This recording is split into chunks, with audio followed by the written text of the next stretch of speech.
So the perspective that I'm coming from is a little bit different, and I have to admit that I'm a total Luddite when it comes to robotics, and so maybe that will bleed through a little bit. My general sort of, although I live and work in the Silicon Valley, I always look sort of with the eyes of an outsider on the sort of enamoration, the enamored attitude towards technology and what technology can do for us.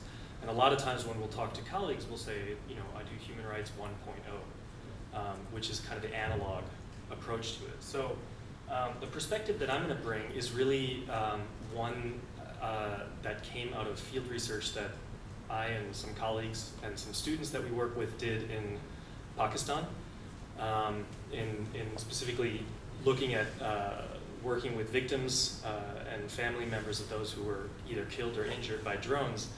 And then, so that report was released now a year and a half ago, and then subsequent to that report, having numerous conversations with experts, with other individuals in this field, with other activists, also with a fair amount of people who are very skeptical of the kinds of conclusions that we were drawing, and who actually felt that drones and other types of robotic warfare were a net plus. So I'm going to reflect a little bit on that, and I'm really keen on the feedback from the audience. I guess part of where sort of the genesis of my own thinking about this is that when we talk about drones, many of the discussions that we had in coming, so first of all I should mention that the drones that I'm talking about are the drones that currently exist, not the autonomous or fully autonomous discussions that we were having earlier today. So I just want to make that very clear that the kinds of drones or the kinds of weapons that I'm focusing on are those that we are told as at least American citizens are those that have a human in the loop, those that have somebody sitting at Creech Air Force Base supposedly watching over every single target. I want to make that clear. The conversation comes from a bit of a disconnect between the discomfort that a lot of citizens have, and particularly maybe citizens in countries that are victimized by drones, with drones per se. So there's a lot of discussions that we can have about strategy. There's a lot of discussions that we can have about legality, about the laws of war, all sorts of other types of discussions that maybe fit well or that often get heard in academic environments. But those are not the arguments that are currently being talked about in the places where we do our field research. In those places, the arguments are that there's something morally or inherently suspect about drones. So I really wanted to grapple with that, so this is a bit of a thought experiment. I'll talk briefly about the report itself. It's only one report of several that's come out, and actually the conclusions or the main conclusions that we came up with in the report have since been replicated by more recent reports, also coming out of Pakistan. So not everything in this report is fresh news anymore. The way that we proceeded was we looked specifically at 3 individual drone strikes. One in 2009, which was Obama's first drone strike, and then 2 in 2011. One of those drone strikes struck a jirga, which was basically a community meeting in North Waziristan where a group of elders had gotten together to resolve a mining dispute, and about 40 to 50 people were killed in that strike. Another was a comparatively much smaller strike on a car driving between 2 villages. And again, the 2009 attack was one that in retrospect turned out to have killed a large number, or a fairly large number, of women and children in a house that was supposedly populated by insurgents. What we found was, so what we went in expecting was that we could compare the kind of legal claims with the actual findings of what the actual damage was. But what we found was a much more profound impact that really changed the way that society in North Waziristan worked. My own background is a humanitarian background, so I've done work in humanitarian organizations where you study what's called a livelihood analysis. So basically, what are the strategies that individuals or households adopt in certain situations, for example, Ethiopia, Somalia, etc., to survive? And when you can study those livelihoods patterns, you can think about ways to intervene. This is from a humanitarian perspective where you're trying to avoid famine. You're trying to figure out why does one household survive and the other household doesn't? What are the kind of social or political or tangible physical assets that those families that survive have that the others don't have? And possibly we can intervene and help that. So applying a livelihoods analysis to North Waziristan is actually really interesting, because we found how the drone program, as it was operated in North Waziristan exclusively by the United States, was profoundly destabilizing large numbers of households, much larger than the claims are. So the US would claim that we have a certain percentage of strikes and a certain percentage of error rates. We talked earlier about how the definition of the United States, what definition the United States uses to define somebody who is a military-age man in the strike radius, except unless ex post facto proven to not be involved in the military, is an incredibly suspect military definition. That aside, the impacts that we found were so much broader than that. We found, for example, we spoke to individuals who said, I can no longer farm.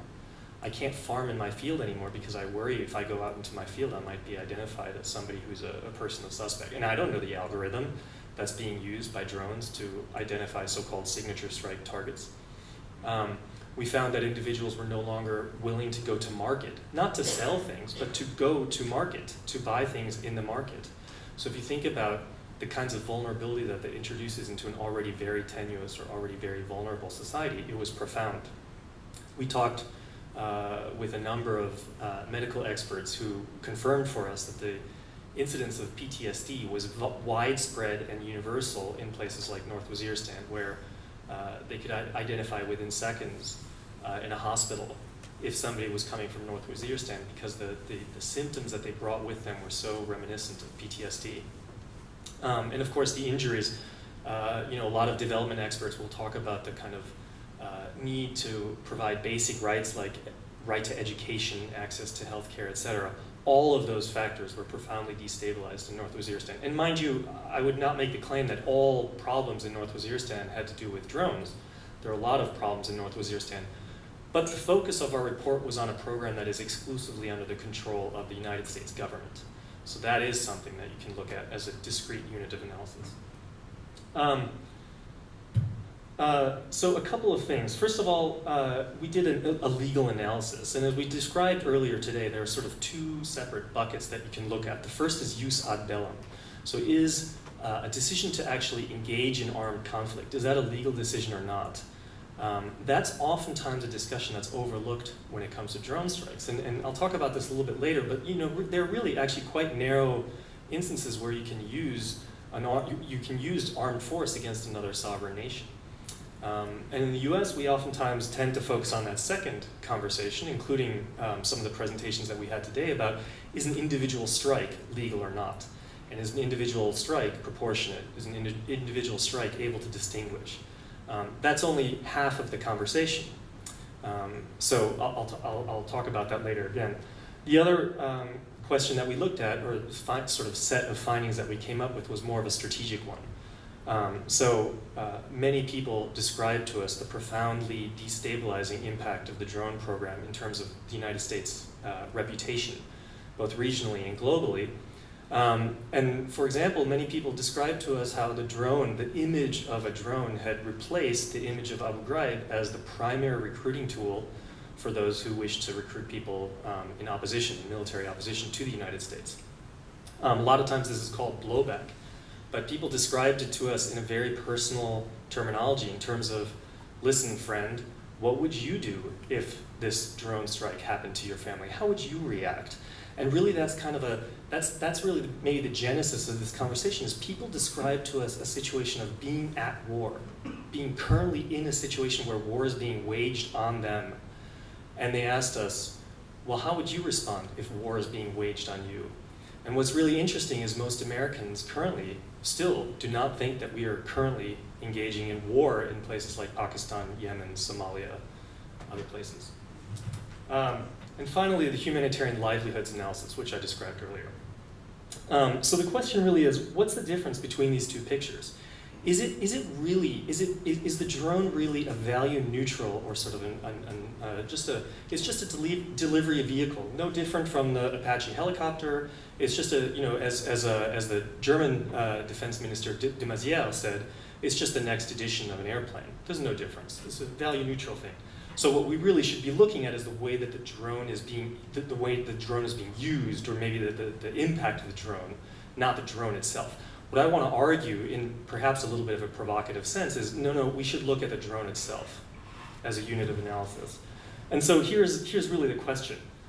If there is in fact no difference between a drone, then it requires the anti-drone activists to reframe their argument away from the drone as a unit of analysis and towards maybe something else, like, for example, the practice of preemptive or preventive war. Is the way that the United States is thinking about preventive war to try and anticipate threats before they ever materialize, is that what's really happening? Now, others have made those kinds of arguments, and they've made them well, persuasively. The problem is that it wouldn't necessarily command the same emotive, I think, reaction that a lot of people have about the drone per se. It is not currently the case that people are being mobilized by anti-American forces because of America's use of preventive war. But it is the fact that people are being mobilized because of the Americans' employment of drones. So there's something different about drones, per se. So if, in fact, however, there is a focus on, or something very different about drones, then it does legitimate that question. It legitimates possibly regulating drones. And we talked about it, but again, I'm talking about drones as they currently exist. So there are a number of different ways that you could think about regulating drones, limiting their use. And there are some basic strategies, sort of collective action strategies that we might think about that could urge different countries or different communities who are concerned about this to really make some headway, many of which we actually talked about. So what I want to talk about briefly, and I apologize for the reliance on PowerPoint, but this is a picture of the Battle of Solferino. What's interesting to me about the Battle of Solferino is that the sort of common lore of international humanitarian law is that this is really the sort of moment of genesis of where humanitarian law comes from. Henri Dunant, who was a physician, happened to come across this major battle, and he happened to see the carnage that happened after this battle, and it motivated him in part, or at least so goes the mythology, to found the ICRC, which then later promulgated all the Geneva Law about, you know, how do you care for the sick and the wounded and the prisoners of war, etc. What's really interesting, so he wrote a book about the Battle of Solferino, and the ICRC website, if you want to sort of look at it, the way that book is framed, it's framed in a very pacifist sense, that this book was actually sort of a call to the humanity of individuals. But what's very interesting if you actually read the book is that Henri Dunant spends not a single word talking about the way that war is itself bad. In fact, he embraces war, and he says that war is going to get yet more and more cruel. So the only thing you can do is care for the sick and wounded afterwards. That's one vision of war, and that's one sort of acceptance, almost a fatalistic acceptance of what war will do to us in the future. In fact, Henri Dunant, who later received the Nobel Peace Prize, actually openly mocked pacifists. Now that's very different from a contemporary, Tsar Nicholas, who around the same time was thinking about a different way of thinking about war, which is more of a humanitarian strand. And I'll just read this for those of you who are sitting towards the back.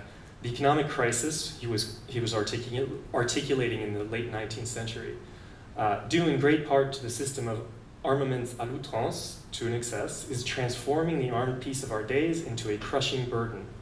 It appears evident, then, that if this state of things were prolonged, it would inevitably lead to the very cataclysm which it is desired to avert, and the horrors of which make every thinking man shudder in advance. Now there's something a little bit chilling about this, because of course we're talking about a historical era that predates the 20th century with all of those wars that came. And in fact, so Tsar Nicholas was trying to organize a peace conference, which we talked about also earlier, which came up with a declaration of we should tamp down the actual use of weapons in war, during war. And we should collectively, as a nation as a community of quote unquote civilized nations, we should think about how are we going to control this? How are we going to stop this proliferation? Now, the U.S. delegations that went to this conference, John Hay, who was the Secretary of State at the time, had the following instructions to the delegates, namely, the expediency of restraining the inventive genius of our people in the direction of devising means of defense is by no means clear, and it is doubtful if an international agreement to this end would prove effective. The descent of a single powerful nation might render it altogether nugatory. What's very interesting is that already in the late 19th century, you have exactly the debate that we're talking about right now. which is, should we embrace wholeheartedly this kind of mutually assured destruction vision of how to promote peace, or should we instead try to regulate weapons before they turn into the kinds of situation that Tsar Nicholas was worried about? Okay, so how do the laws of war relate to drones? This has been discussed earlier, so I'll go over it quite briefly. First of all, there is a prohibition on the use of force, on the offensive use of force. This is jus ad bellum. So all members in the United Nations post-World War II shall refrain in their international relations from the threat or use of force against the territorial integrity or political independence of any state. Now, there are only 3 exceptions to this law, and those are quite interesting. So first of all, you can do it by consent. So one state can invite another state to contribute. So that's, for example, the NATO alliance. You can have a sort of by invitation agreement where one country supports using military force the objectives, the domestic political objectives of another country. It has been argued, for example, that the United States was operating its drone program in Pakistan by the consent of the Pakistani authorities. Of course, we're not talking about the democratically elected authorities who have consistently and repeatedly said that the US drone program was illegal. What we're talking about is a military general who supposedly, according to his own statements, Musharraf allowed 3, maybe 4 strikes in Pakistan. So it's a question of, should the US, what kinds of authority should the US or any other country for that matter be looking towards in terms of that consent? Another question. Also, excuse me, a UN mandate. So there's Chapter 7 in the UN Charter that would allow, for example, the UN Security Council to allow a military attack to go forward. And finally, self-defense, which is Article 51. Now, the United States is arguing not that we had, well, some in the United States are arguing that the drone program currently in Pakistan is an extension of the attack of September 11th. Others are arguing, and they're kind of doing this interchangeably, that it's an extension of the war in Afghanistan in a preemptive sense. So there might be in the future, there might be an imminent threat coming out of Pakistan, and so the US is justified in preventing that. That's another argument for future, but that's the legal justification that the US is putting forward. If all of those justifications fail, that individual armed attack against Pakistan is a violation of IHL. That is an illegal, so to speak, armed attack. And that, I think, is a question that's oftentimes overlooked in the United States. So then the other question is jus in bello, and we talked about that, and I won't repeat it, but it's a couple of different principles. They're defined in different ways. And there are also very serious questions about the US drone program and whether it actually would satisfy these criteria. Okay, so is there a difference? So first of all, I just want to talk about this narrative. This is a rhetorical question, but the narrative of surgical precision. It is used quite frequently in the United States, and it's accepted somewhat passively. So there's a couple things that strike me about this narrative that are quite interesting. First of all, surgical precision, to me, when I think of something surgically precise, I think of a surgeon, for example, taking out a cancerous growth, right? And there's a couple of assumptions embedded in that imagery. First of all, you can identify with precision the location of that growth. Well, when we're talking about drones, this is proven just empirically to be utterly false. The intelligence that has gone into the US drone program, and mind you, this is a very powerful and very effective intelligence gathering operation, it's not amateurs, has proven utterly flawed. Recently, there have been numerous articles, for example, of using metadata to identify potential targets, and the simplicity with which activists can actually confound those kinds of strategies. So for example, if we asked everybody in this room to pull out their cell phones, take their SIM cards, put them in a bag, we shake up the bag and we give everybody a SIM card, well, the whole drone program, the whole intelligence gathering operation of the NSA to track those SIM cards has been confounded. And there was a very interesting policy document that was captured by French forces in Mali that had that and a number of other very simple strategies on how to confound the drone program. So forget the idea of this sort of surgically precise identification of cancer. The other idea is that you can remove a tumor, right? A surgeon can remove a tumor with skill and care and precision. But that also, the idea of blowback has proven that actually, as one person put it to us, every single individual that you kill with one drone will produce 10 more who will come at you the next week, the next month. So you're not actually, at least in the words of many of the people that we spoke to, you're not actually effectively removing that person, you're creating a new threat. In fact, you might be justifying the program in perpetuity. And finally, a system of medical ethics is very different from a system of military ethics. A medical practitioner is beholden to the care of the patient. And if you want to translate this into a military situation, a military practitioner does not care about the integrity of the patient. A military practitioner cares about the integrity of my nation that I'm defending, and that's my constitutional obligation if I'm a military practitioner to defend. So it's an entirely different ethical framework. So again, this idea of surgical precision is just false, it's just flawed. Again, the reduced political costs of going to war are flawed. But in the United States, for example, a lot of populations currently don't think we are at war. But if you ask the same question in Pakistan, many people, particularly people in North Waziristan, will tell you that we are in fact currently at war. So there's a very different framework if you think about yourself as at war or not at war. And I can talk about this maybe during the Q&A, trust that democracy is doing in good faith. So as between sort of, interpreting it from a hostile perspective or interpreting it in a benign light, I'll probably choose the benign light just merely by virtue of knowing that it's democracy. Well, what we see in the case of the United States is that globally, except for maybe 3 countries, and those countries, at last time I checked, was Kenya, Israel, and the United States. Except for 3 countries, the opinion of the United States has dropped precipitously because of the drone program. So this idea that just by virtue of being a democracy, the United States must be operating its drone program consistently with sort of norms of ethics and morality, that's actually becoming flawed. And so if we're relying on this idea that democracy somehow equates to a more peaceful world, that might be in jeopardy, that model.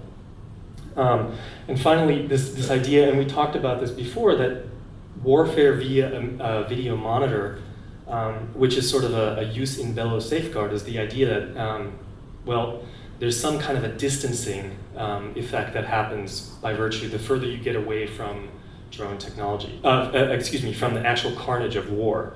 That's been studied a lot by scholars and practitioners who look at things like the Holocaust or look at things like Rwanda's. How do you actually legitimate that? How do you get an average or individual citizen to commit an atrocity? And distancing is the primary tool for doing that. So what's very interesting about drone technology is it is replete with terms or with strategies to actually distance. It's oftentimes told to us in very glowing terms what a structure, how many people are actually involved in the actual kill. Tens, maybe more individuals, all have their individual roles. That's exactly the kind of argument that one heard a lot about other types of atrocities in history. The idea that, for example, you could refer to individuals not as people but as bug splats, those sorts of terms are very common and have been used and documented extensively in other historical situations, etc. Also, you've made a decision, a very conscious decision on the part of a policymaker that you are denying the idea of capture or injure. Drones are only capable of killing individuals. And so by employing a drone, you're saying, you know what, forget about this idea that we might capture, forget about this idea that somebody might surrender. We're just going to choose one particular option of getting rid of targets that we don't approve of. And finally, there's an erosion of the civilian space, this idea that there's a home and an area that's sort of sacrosanct and safe. And that was an idea particularly early on in international humanitarian law that has really eroded. And here you literally have merged them into nothingness. And it's one thing to think about a drone strike or a drone program in an asymmetrical context where one country is able to maintain its domestic space, whereas another country is losing it. But in the near future, you could also imagine a situation where that drone technology also proliferates, and there is no longer any domestic or sacrosanct space, even in times of peace. So those are some of the concerns. So now just in terms of regulating drones, first of all, the case for regulating or for thinking about it is very urgent at this very moment in time, because the more drone technology proliferates, the more unlikely it will be to really begin to undo this cycle. And I'll sort of skip to the last point, and part of that is from game theory. So Robert Axelrod, sort of thinking about a multiple iteration prisoner's dilemma game, came up with what's called the tit-for-tat strategy, which is the sort of empirically proven most effective way of quote-unquote winning at a multiple iteration prisoner's dilemma game. And what we're really talking about here is a multiple iteration prisoner's dilemma game, which is sort of the adherence to international humanitarian norms. So all of us, let's imagine all countries have some sort of an incentive structure when it comes to engaging in war. There are incentives certainly to quote unquote cheat or to defect, particularly if you have a momentary advantage that you might want to exploit. But there are also incentives pushing in the opposite direction. So if everybody cooperates, then overall we'd all be better off. That's exactly the scenario that Robert Axelrod is talking about. Now, the theory that wins is first of all to be nice, so to tend towards cooperation if and when possible. Second of all, to be provocable. So if somebody defects, then the rational strategy would be for you also as a rational actor to defect. To be forgiving, so to not hold grudges. And to be very clear about your policy. So where are we? Let's take stock of where we are right now. Certain key countries have not played nice. They have defected. So the rational response for other countries is also to defect and to use all of their energy. And this is just rational to also defect. So that's the pessimistic story, the bad news. The good news is that there's also embedded in this strategy, there's a theory for how to correct for this equation, and that is to be forgiving. So certain individuals might take it upon themselves to try and bring the situation back into a more constructive or more positive equilibrium, and to be very, very clear about the intentionality of doing so. So what's very interesting is many of the conversations that we've had, particularly with policymakers, following the publication of the report have been, well, you know what, we're a little bit uncomfortable with the US drone policy, but what are we to do? We're just a very small nation. What are we possibly to do to try and bring this back into equilibrium? Well, that's really the challenge for all of us, right? If we are concerned about this downward race or this downward spiral to the bottom, and particularly the implications that it would have on civilians, then it is the collective action problem that we can think about. And there are a number of potential solutions to that. Some of the solutions might include, for example, limiting drone use only to situations where there has not been a use ad bellum, so only in situations where there's an open declared war. That way, all the weapons technology that, for example, the United States could use in the theater of war in Afghanistan might include drones, but the drone program would not be able to apply it in Pakistan. There could also be something more ambitious than just that kind of a limitation, which is just a comprehensive ban on the use of drones and to designate drones per se as something other than a conventional weapon. That's been done before as well. Chemical weapons, biological weapons, other types of weapons have been banned, and it's a matter of collective will. It's not a matter of unrolling or rolling back technology. So that's really where I am right now, and I really do welcome your feedback and thoughts, and particularly I feel really privileged to have been participating in this conversation throughout the day.